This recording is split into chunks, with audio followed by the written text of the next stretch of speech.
back in the days at Kivas, it was difficult for a student to associate himself with NDC. When we were at the university, if you want to contest for leadership on campus, and anybody there says you are an NDC, you will lose. No student wanted to hear NDC. So the NDC boys, they were hiding to do their meetings. They won't do their meetings in the open. But NPP, TESCON took things for granted. And there was a time I was commending NDC for their transformation. It was misconstrued. Today, I won't let any fear grip me. I will face the reality and let people misconstrue it. But that is the reality. Our friends in the NDC decided not to give up. They went into rebranding of their party. They branded their party to make it attractive to students. I remember Casford Hall, my own cousin, was contesting for Casford Hall presidency. I was his campaign manager. Last minute he lost. And after the election, we were told that, there was some NDC pickup at Ogwa Hall area. And he was talking to the president. Somebody used as campaign propaganda. So that is what made the student vote against him. But today, 10 may even be popular than TESCO. Today, students are able to proudly say, I'm NDC, because of the branding. So the NDC, NPP people listening, listen well and stop sleeping.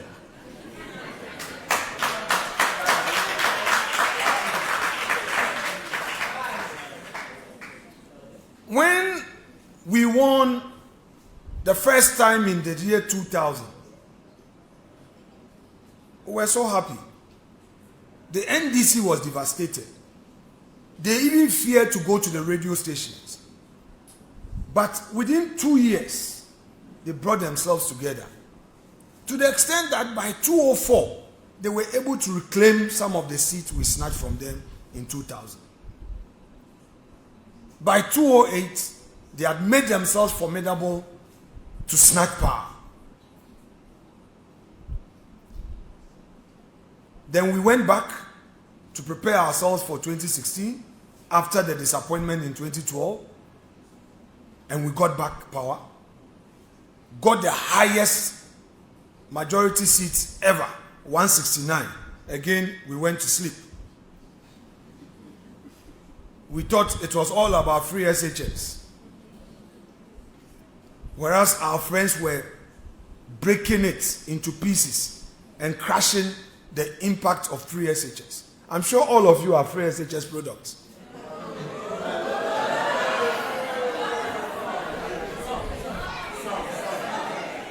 Majority of you are. Yes. Of course, majority of you are free SHS products. That is true.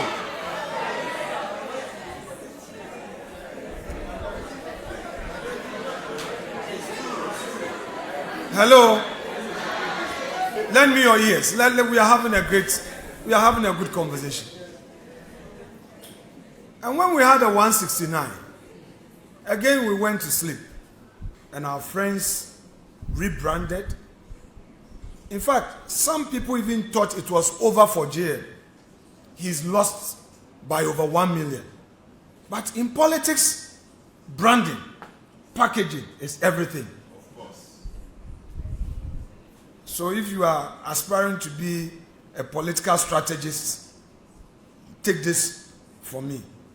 Branding, packaging is everything.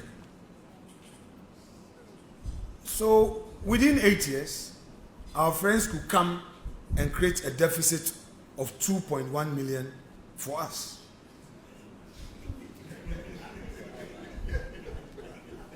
And even our mighty 88, they have managed to snatch one to make it mighty 87. But all too soon, they have forgotten themselves. they have started sliding and they don't see it. They have forgotten the jobs issue, the 24-hour economy they seem to have forgotten. The Galamsey they promised they are going to deal with it, they have forgotten. Central region, the water is not flowing, water's bodies polluted. The gold bond that was set up, beautiful idea, but I warned them in Parliament that it was going to promote Galamsey, and that is what is happening. Gentlemen and ladies, situation is getting out of hand, and that is a reality. And our friends should not take that great image they have for granted. It's getting out of hand. By January next year, the youth will begin to ask about the jobs. At that point, it's no more about going to say this or that. It's not about the song and it's not about anything again. You can't continue to blame the Akufo-Addo government anymore. They will need the deliverables. Today, if you are a political opponent and you are not careful, you get arrested for criticizing the government. They say causing fear and panic. These are the things that politicians take for granted when they get power. And in the end, before they realize it's too late to recover. Yesterday I was sad. In court, I brought the ruling of the judge.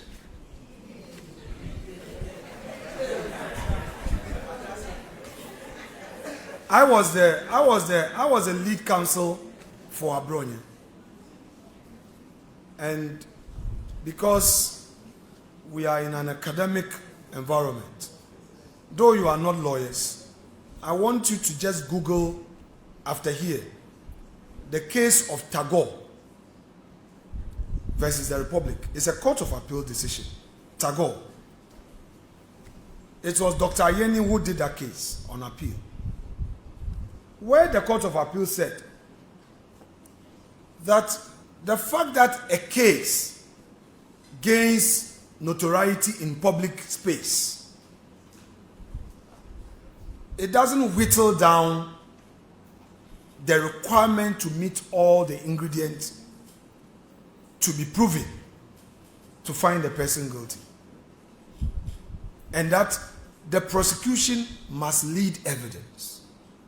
So you hear of a matter, it's being discussed on social media, and we think it's sufficient, the person is guilty. Tagore was freed by the Court of Appeal on those cocaine-related charges because the Court of Appeal felt that prosecution could not do a good job. So if somebody is alleged to have committed an offense, what the police is supposed to do is to have all the patience to investigate and follow due process. Ladies and gentlemen, sometimes we get impatient, but the best way to sustain democracy is to ensure that institutions work, and they work for the good of all. So yesterday, a judge receives Abonye in his court. Earlier in the week, the police go to him. The prosecutor says to the judge, I want you to remand him till Friday. Then he also granted. Yesterday we were in court. This is what the judge said. Listen to him. He's a judge. Listen to him. He says, quote, accused person before the court is facing 2 charges of misdemeanor. Misdemeanor is a lesser offense, an offense that means nothing, really.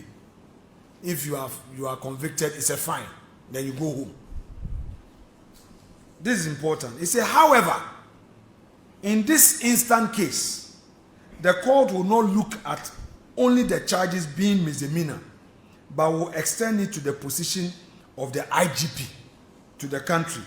That is the head of the police service. The words which came from the accused person is likely to put the security of the nation into disrepute. Then he goes further to worsen the matter. He says, it is always said that all persons are equal are equal persons, but in practice, it is not so. Then he quotes George Orwell's satire, The Animal Farm. One of the commandments is that all men are equal, but some are equal than others. Translated into this case, all men are equal, but some are more equal than others. This is what the judge said. To remand Abronye into custody again.